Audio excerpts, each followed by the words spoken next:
PlayStation 2, best-selling game console of all time, and for reasons. Though the game I'm about to talk about may not be part of that reason, it still holds a good place in my heart. I'm Brandon Franciosi, welcome to my dark, dingy basement, and today, for the first installment of Brandon's Basement, we'll be talking about my all-time favorite fighting game, in depth. You've probably seen it on this channel. Ready to Rumble Boxing Round 2.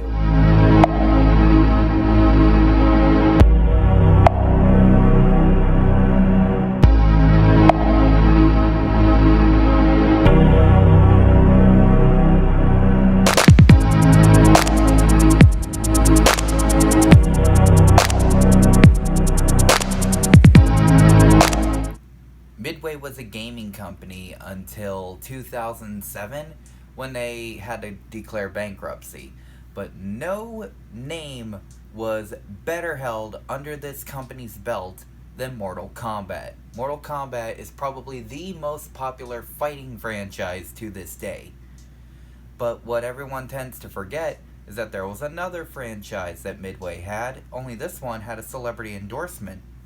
Ready to Rumble Boxing, the first game came out in 1999 for the original PlayStation, Nintendo 64, the Dreamcast, and oddly enough, the Game Boy Color. A Ready to Rumble 1 was never seen on PlayStation 2. That game was massively popular, well, for the Dreamcast at least. The other versions, they were there. But why did we even need a Game Boy Color port, a Game Boy Color port of a freaking Ready to Rumble 1? Well, that's not why I'm here.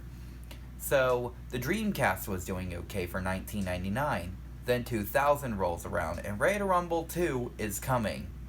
Well, so was the PlayStation 2. Ready to Rumble Boxing Round 2 was a launch title for the PlayStation 2 alongside another game I'd like to talk about sometime, Fantavision. Compared to the violent, gory, and bloody nature of Mortal Kombat, Ready to Rumble was a much more tame game, and centered around boxing other than brutal martial arts. Definitely the franchise's most iconic character was Afro Thunder. He appeared in 3 games, Ready to Rumble 1, Ready to Rumble 2, and TNA Impact, a wrestling game for the PlayStation 2. There was actually a third game in the franchise that Midway had nothing to do with. It was a Nintendo Wii exclusive and was panned by critics. Maybe one day I'll do a Let's Play of Ready to Rumble Revolution.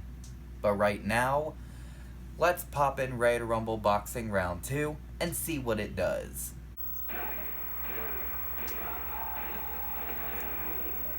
So we get to the start screen, and there's multiple modes you can go through here. Arcade mode, of course, debuted with the first game, as did the main championship mode. So you can pick a multitude of boxers here. Afro Thunder, Celine Strike, Boris Nakamov, and Butcher Brown, just to name a few of them from the older games. We also have some newer characters like Joey T, Wild Stubby Corley, Michael Jackson, who was a celebrity appearance, Freaky D, Roblox Reese 4, Bill Clinton, and 2016 loser Hillary Clinton. So the goal of arcade mode is to go through 12 matches and win all 12. If you win all 12, you beat arcade mode. For that one time, of course. See, at the beginning of the game, you have all the characters, well, most of the characters, locked away. And you have to unlock them gradually. The ones you have to unlock are Freaky D, Michael Jackson, GC Thunder, Wild Stubby Corley, Rumble Man. Well, Rumble Man you get last in a different way, I'll tell why later.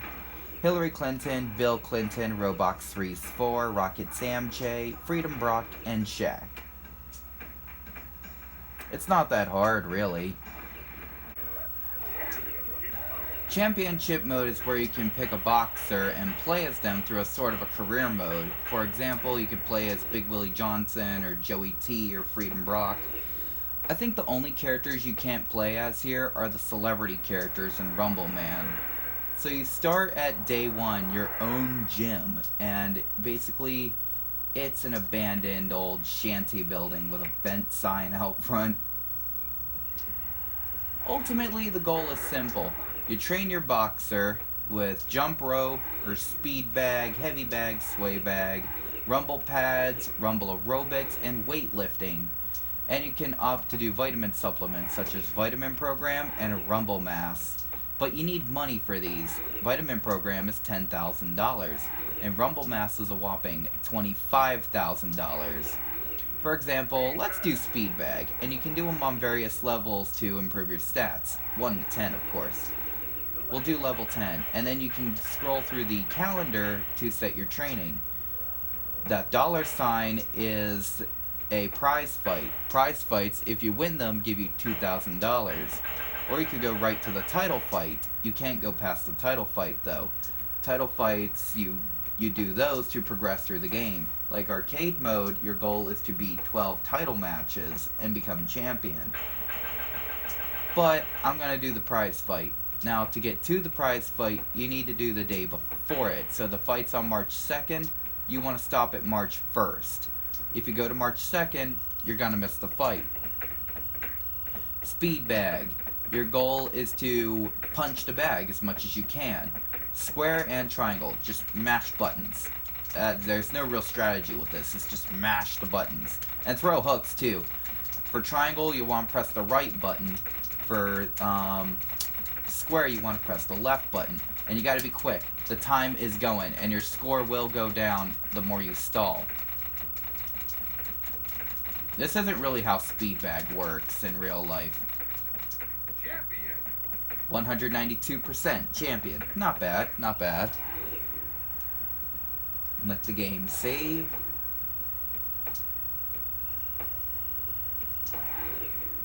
And let's do our prize fight against Celine Strike.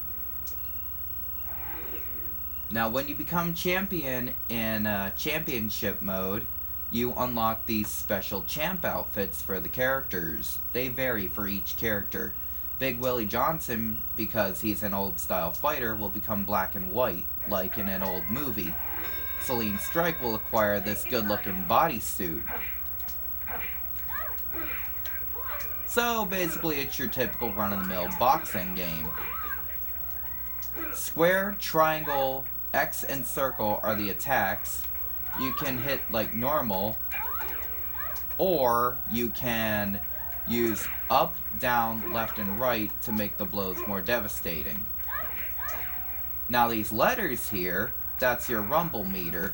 Press R1 and R2 to activate that, and then press square and triangle at the same time to use it.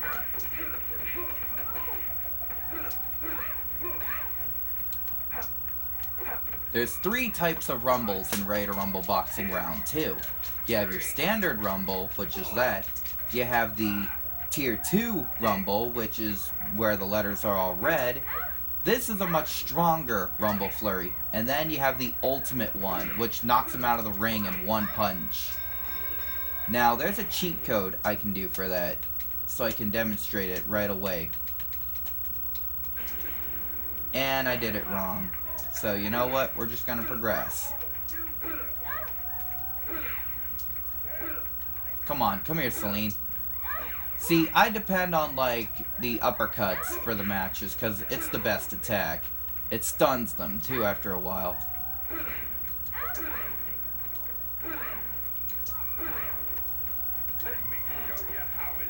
Alright, we may actually get to do that Rumble Flurry, then. Let's get her done. I just quoted Larry the Cable Guy in 2019. What is wrong with me? Okay, now we can do it. Square and triangle to activate. Bye-bye.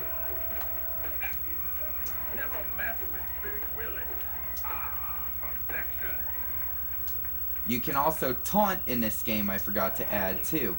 It's various combinations, but it's like triangle, circle, square, triangle, well not square, triangle. Triangle, circle, square, circle, I think square X, and circle, square. Oh wait, I already said circle, square, I apologize. Tournament mode requires 2 players, but essentially what this is, it's you can get with a group of 3 to 8 friends and duke it out basically. This is something you'll see a lot if you watch my Homies on a Friday Night series. I can't access it right now because I don't have a second controller with me. Team battle mode can be done with 1 or 2 players, and essentially, if you've played battle-based games like Pokemon, you'll know how this works. So you can select a team of 4 to 8 boxers to go up against the CPU or go up against another person. For example, my opponent has Rumble Man, Afro Thunder, Roblox Reese 4, and Hillary Clinton. I'm going to take Mama Tua, GC Thunder, Rocket Samche, and Johnny Badblood. And then my goal would be to battle against all of the CPU's opponents. Whoever gets the other opponent's team knocked out wins. So my goal would be to beat all of the CPU's team, and I win. God, Hillary is more annoying here than she is in the elections. Get lost.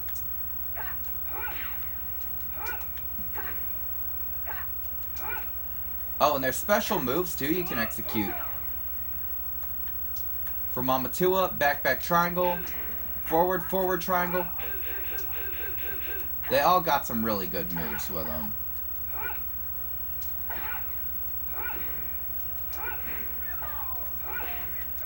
I'm not going to do the whole thing here, but I will demonstrate a few fights.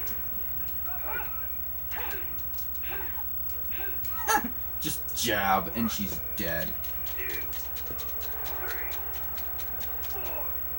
That is dead as, well, I don't know, death.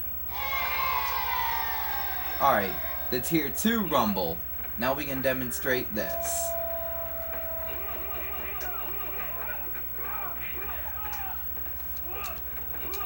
Ah, I tried to go for hitting her more. Yeah, the more you hit her while she's, the more you hit them, I'm sorry, while they're down, the more, like, damage is done, and they stay down longer. And I win. And let's move on. Options. Do I really need to talk about options? This is where you can change up things for the game. Difficulty, the amount of rounds, the length of the rounds, all kinds of stuff. Training mode. These are the little training mini games you can play in championship mode, but without doing a championship mode run. But to unlock these, you see they're all locked at the beginning of the game. To unlock them, you have to get Rumble Master, which is a perfect play, if it's level 5 or higher. The easiest one, I think, to do that is weightlifting or Rumble Aerobics. The hardest to do it in is jump rope, and I'll show you why jump rope is so hard at level 5 or higher. I think Big Willie Johnson's champ outfit's creepy. Watch. It goes in 8ths instead of 4ths for the beat. And you gotta get this in perfect. I still struggle with this from time to time. See? You gotta be on the beat at all time.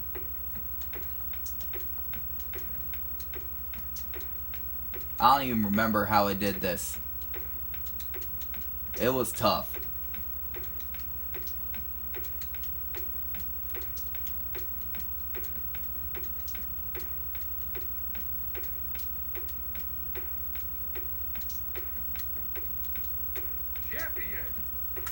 It's not easy. Seriously, it's not as easy as it looks.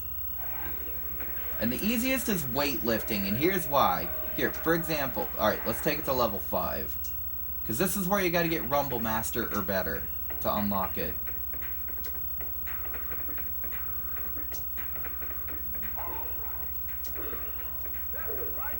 So to get Rumble Master in weightlifting, you just have to get to, I think it's like level 6 or better. You know, I'm just gonna stop right here, let the clock wind down. Oh, and they have like special grunts for like male and female. And for some reason, Roblox Reese 4 grunts like he's breathing. Okay, maybe it's level 7 then, my bad. But seriously, it's as easy as that. Piece of cake. Rumble Pads is basically... I don't really know how to say about Rumble Pads. It's like Simon. Rumble Aerobics is a memory game. Sway Bag is a memory game. Heavy Bag is Simon. Speed Bag is just button mashing. Jump Rope is a rhythm game. Nothing really to it. Well, Jump Rope takes a lot of skill. So like if you could do Guitar Hero, Dance Dance Revolution, you should be good with Jump Rope on Ready to Rumble Round 2. And if I can real quick, I'll give you pretty much a synopsis of each character real quick. If you want their backstories and stuff, check out a previous video I had done. But right now, these are how good they are. Afro Thunder's pretty good.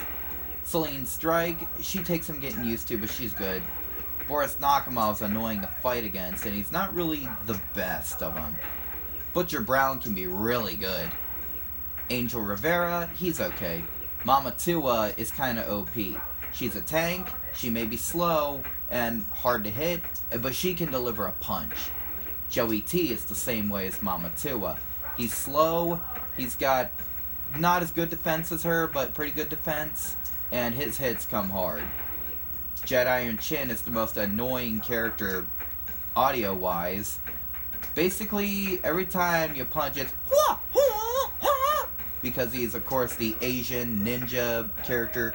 Think Liu Kang from Mortal Kombat. Oh, and the face paint. Yeah, he has an outfit where it's face painted, but that's not bad. I mean, as a fighter, he's pretty good. Wild Stubby Corley is a pretty good fighter, too. GC Thunder is basically a lame cop-off of Afro Thunder, and he's not as good.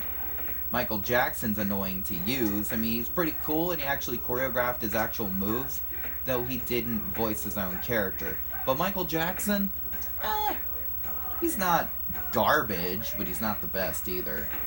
Freaky Deke, now he's weird, like, he's fast, and he can hit. But his biggest problem is he doesn't hit hard. Big Willie Johnson's okay. Johnny Blood can actually throw a punch. J.R. Flurry, he's kind of annoying. I mean, he can punch, he's a good fighter, but his personality is just annoying. Lulu Valentine, I think she's the worst character in the game. Number one, she's too small. She's not as nimble as her short stature would be. Her defense isn't that good, of course, because she's like 103 pounds or 108 pounds. And her reach is garbage. Shaq. Now, Shaq's pretty cool. He's fast. He's okay with defense, and he can throw a punch. Freedom Brock, you wouldn't believe it or not, he's not bad. Now, his punches throw awkward, but he's got pretty okay defense and good speed. Rocket Samche, pretty much the same thing. He punches good, he's got okay defense, but his punches are so awkward. But the one thing I like about Rocket Samche is his alternative color outfit, blue. Roblox Reese 4, I believe, is the best character in the game. He's fast, he's got good defense, his punches, they're kind of slow, but not really, and he can hit pretty hard. Mr. President's basically a copy of Joey T, and that's what they call him, because they couldn't use Bill Clinton in the game, so they had to call him Mr. President. Hillary Clinton, aka First Lady, she's probably the second worst character in the game. She's annoying to fight against, though.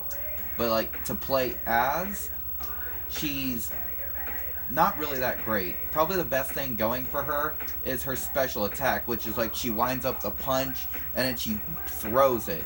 But Afro Thunder has pretty much the same move. So what's the point of playing as her then? Oh wait, that really cool alternative outfit. Rumble Man. Now, he's supposed to be the wicked strong, wicked powerful boss character. And his alternative outfit, they don't show it, but what it is he's got red skin and a neon green tongue. And he has a special taunt where he gets a full rumble meter almost instantly. And by the way, when you go up against him as the final boss in the game, you will encounter that often. As for his stats, well, of course he's gonna have good attack, probably the best attack in the game. But because his arms are so long, his defense isn't that great. His speed is abysmal because he's the biggest and heaviest character in the game. And now another feature I want to talk about in-game. See, with the PlayStation 2 having a calendar, it takes advantage of this to basically have, well, special events for holidays, including special holiday outfits for the main characters. Well, not all of them, but some of them. Celine Strike's holiday outfit is Christmas-oriented, as is Rumbleman's. Celine Strike is a sexy elf, and Rumbleman is a giant snowman. Mama Tua also has a holiday outfit. It's an Easter bunny, or a Playboy bunny, depending on who you ask. Joey T has a holiday outfit. He's the New Year's baby. Other characters that have holiday outfits include GC Thunder for the 4th of July, JR Flurry for Halloween, and Lulu Valentine. Can you guess what holiday? No crap, of course it's Valentine's Day. Above all, I think Ready to Rumble Boxing Round 2 was an underrated classic. The best fighting game of all time? Well, in my opinion, I think so. With all the customizable options, different outfits, and the cheat codes, if you were able to find the cheat codes, incredible. And it's honestly a damn shame that they discontinued the series right after the third game, after Atari dropped that bomb of a third game on the Wii. They just said, okay, that's enough. We ain't doing this franchise anymore. Honestly, I'd like to see him make a comeback with a fourth game, but it'd be all up to Michael Buffer, of course. But it seems like Michael Buffer is too busy roasting Donald Trump to really care about wanting to get a fourth Ready to Rumble game out there. My overall rating of this game, I'd give it probably a 4 out of 5. And the reason that 1 star is reduced is because I honestly think Rumbleman can be a very weak boss. Compared to the boss in Ready to Rumble 1, Damian Black, he's not really that, original. Like, he has a cheap taunt to get a full rumble meter, which can be used easily to exploit a tournament mode, which is why I banned him in tournaments unless David's playing as Joey T, my brother. Watch Homies on a Friday night. And then of course, he's a Hulk-like character. Like, where have I seen it? Well, of course, it's the Hulk. It's the idea of this scrawny little guy, and he's like, I'm gonna beat you. And it's like, oh no, you're not. Me smash. Oh crap. It's like, I just think that's a lame excuse of a boss battle. Of course, though, Rumbleman can be hard if you amp the difficulty up really high. But overall, it's got to be my major complaint with the game is Rumbleman and how pathetically just uninspiring he is compared to Damian Black. But overall, I think the game is great, and I give it basically my stamp of recommendation. So if you find this game, play it. It's awesome. It came out on not just PS2, but it was on Dreamcast, it was on Nintendo 64, PlayStation 1, and even Game Boy Advance. The Game Boy Advance port, I've checked it out. I don't have it, but I've seen it on YouTube. It's actually really good looking. So I would recommend the GBA port. The one I wouldn't recommend, though, is the Nintendo 64 port. I don't really like it. I mean, compared to the previous Ready to Rumble on Nintendo 64, I think it's a step up. But there's better consoles to play it on than N64. I mean, it's N64. Play GoldenEye or Mario 64 for God's sake. Or you could play Superman 64. Right, I'm gonna get out of here before the tomatoes start coming. Besides, I have work tomorrow and it's like 3 a.m.